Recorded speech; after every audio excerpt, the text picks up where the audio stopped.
Hey YouTube, what's going on? I'm going to go ahead and make another quick update video on my build here. These videos kind of get behind if you don't keep up on them.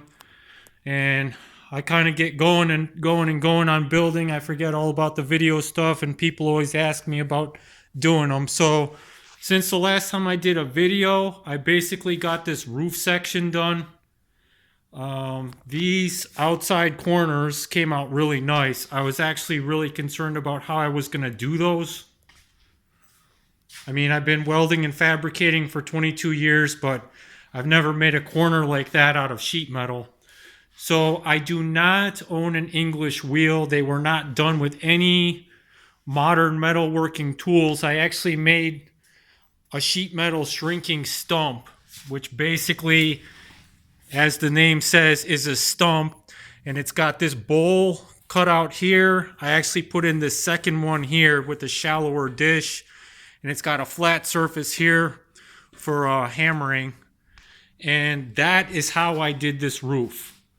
I don't have a power hammer. I don't have a planishing hammer. It was just done with that. And the biggest news is I got this 1200 Harley Sportster motor yesterday. 5-speed transmission.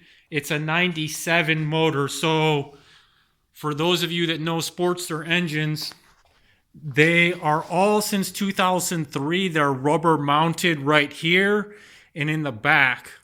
And since this is a 97, it's solid mounted, which has actually got that plate right there. So that'll bolt directly to the new frame cross members that I'm gonna fab up. And then there's actually 2 bolt holes right here. So I have to put some kind of probably 1/4 inch or 3/8 plates on both sides in the front. And then there's a couple of locations on the top cylinder heads where that I'll probably, around the carburetor, put a upper engine brace. And the rear suspension is pretty much done.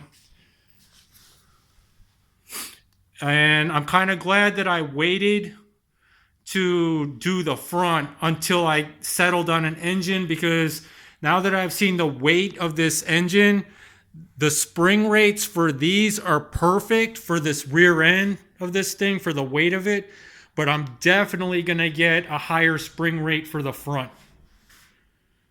I don't want to have any issues with it bottoming out. I mean, I'm not really planning on jumping this thing or anything. But nonetheless, I don't want to have any issues with it bottoming out. And then it's basically 2 trailing arms. And then there's, some people call it a panhard bar. Some people call it a track bar. Some people call it a locator bar that basically locks it in side to side back there. And as I had said in, I think, the previous video, I am planning on getting in and out of this through the top. And this line over here, I'm basically going to make it straight and match the other side. Because that was from when it was a sidecar for getting in and out. But I am going to change that line. It'll probably be one of the last things I do, because honestly, it's making it easier for me to get in and out of here, to weld stuff and fabricate stuff. It's, you know, it's nice. It's extra room to get in and out. So that's where we're at right now. The front is getting a straight axle like a hot rod, for those of you that know what that is. And it's basically going to get these same shock tower loop setups in the front. But then there's going to be a drop straight axle that goes under the front. So it's not going to be typical A-arm independent front suspension. I wanted it to kind of have and hold that hot rod look.